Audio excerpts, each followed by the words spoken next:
Hello, everyone. If you guys don't know who I am, my name is Each Sense. I am a consultant, particularly dealing with business and financial consulting. And I want to give you guys my personal opinion and thoughts on the recent video circling around the web. And it's essentially a video on a Frito-Lay worker being fired from a big business conglomerate such as Frito-Lay. Now, the reason why I am making this video right now is because I think it's imperative and important that people understand the ideas on what it takes for you to succeed in life and, more importantly, helping yourself in terms of your economics. So, what do I mean by this? The most important idea I want you to take from this video when I tell you what has happened is that there are levels of competition, and every level has some form of competition. So let's begin. Now, this particular worker, his name was Brandon, is a father of three, if I believe correctly, and he was employed at Frito Lay since 2011. Now, he's a U.S. Navy graduate. He's been in the military. He has no problem working hard, etc. And he's been employed at Frito Lay since 2011 after he got out the military, particularly the Navy. The problem is that when he was working at Frito Lay, he was working so many hours. Let me repeat this again. He was working so many hours that his wife thought he was cheating on her. He was legitimately working. Let me repeat this again. He was legitimately working 20 hours some days. And he even said in the video that he once worked 26 days straight without a day off. Now, 5 years later, 2016, he had to push a button. He gets electrocuted. And even after he got electrocuted, he called them, told them, like, hey, I'm going to need time off. The company said, hey, we still need you. We want you to come in the next day after he got electrocuted. So what ends up happening? So, back and forth, back and forth. Company cuts off his insurance. He gets disability, right? He has to cut, and by insurance, I'm talking about his health insurance. He has to pay out of pocket for his own health insurance. He's trying to, get various credit cards. He has to ask family members, and even in the video, you could see him actually cry because he admits that he had to get into his kids, I think, college fund or bank, like piggy bank, one or the other. But essentially, he had to dip into his kids' funds to, you know, keep himself alive. Now, Frito Lay, even during all this time, they're trying to like not pay their claims because of what happened. Even though he got electrocuted on their turf in their business, okay, they don't want to pay off their claim. So why exactly am I talking about this particular situation? One thing you need to realize this, and this is just for anyone, this is for laborers, particularly people who make a living from a wage or salary. You need to understand that when you're in competition, you are not simply competing with people to acquire the job, but the business itself is competing to make as much profit as possible so that they could give their shareholders. So, what do I mean by this? Okay. People like to believe that a job is worthwhile. A job is an important way for society to function. In business lingo, a job is a cost of doing business, particularly labor.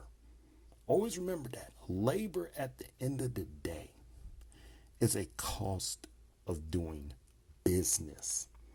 So you have Frito Lay that are forcing many of their workers to do suicide shifts, which apparently are like 12 to 16-hour shifts, like, 6, 7 days a week, to the point where a lot of these individuals don't even get to rest. And the reason why is because The business is trying to make sure that those workers get accustomed to their whole environment. Because there's also some psychology and sociology in dealing with this competition. Competition isn't like sports where you have a starting line, you have a beginning, etc., etc. Even Simon Sinek even talks about this. What you need to understand is that when you compete in the marketplace, you cannot believe that a job is there simply just to help you. Now, I don't want you guys to just say, this individual is, not a, let's just say, don't use any derogatory terms to undermine this gentleman, okay? He has worked hard, he has done what he's done. But speaking as a consultant, if I am here to give you guys advice, because I help both business individuals and people who are laborers with their finances, you need to realize that you cannot, by all intents and purposes, think that a job is there to make you a living.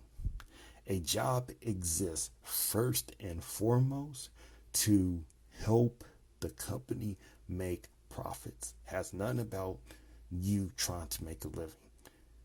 There are plenty of quote unquote important jobs that are needed in society. Police officers. Many police officers don't get paid as much. You might have the occasional police officer that's living in a metropolitan area, like Miami-Dade, live in Chicago, NYC, yada yada. But what's important is that, police officers, teachers, EMTs, EMS, all these people, okay, whether you are needed or wanted, you can still be paid less. And if you come in and simply believe that you working hard is going to get you where you want to get, you may very well hurt yourself and destroy your own success. This Brandon fella, because we're getting a little sidetracked, but we're gonna go back to my main point. Brandon, he came out the military, okay.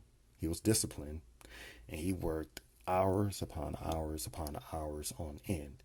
He was awarded with what? Basically, him being fired, the company trying to do what? Not pay off their claims. Why is that? Because the company wants to make sure they can acquire as many profits as possible. So, what's needed and what's important is that you meeting your goals and trying to acquire a job and making a living is not really for the company's benefit, typically public companies. When you go into a job place, understand you are always in a state of competition. Just like every day you wake up and you improve yourself, every day you wake up, you're competing against someone. Never forget that. If you are a business owner, because this is for laborers too, okay? This is for business people too, you're still competing as well, all right? And as a business owner, you're not going to do too well if you don't compete. So, once again, realize that if your main goal is to have success by having a job, by making a living from wage and or labor, wage and or salary, sorry. What you need to realize is that your way of making a living is going to be closely intertwined with you competing and not simply working hard. And by working hard, I mean just going to your job and putting in a lot of hours. Those days are done. This is not, the post-World War II golden age United States economy. This is the real globalized world where you have marketplace competition. The idea that the only people who deal with competition are business people is an idiotic concept, and it's an idiotic principle. Every single person, every single business, every single entity is always going to compete. So if there's anything to take away from this video, is that there there are places that aren't safe. They're just not as dangerous. Always remember that. Okay, there's levels of competition, and every level has some form of competition. And two, you will always have to compete one way or another, whether you're a business person or a laborer. That is all. Hope you guys enjoy. If you enjoyed this video, do not forget to contribute to my Cash App below. You have a nice day. Bye.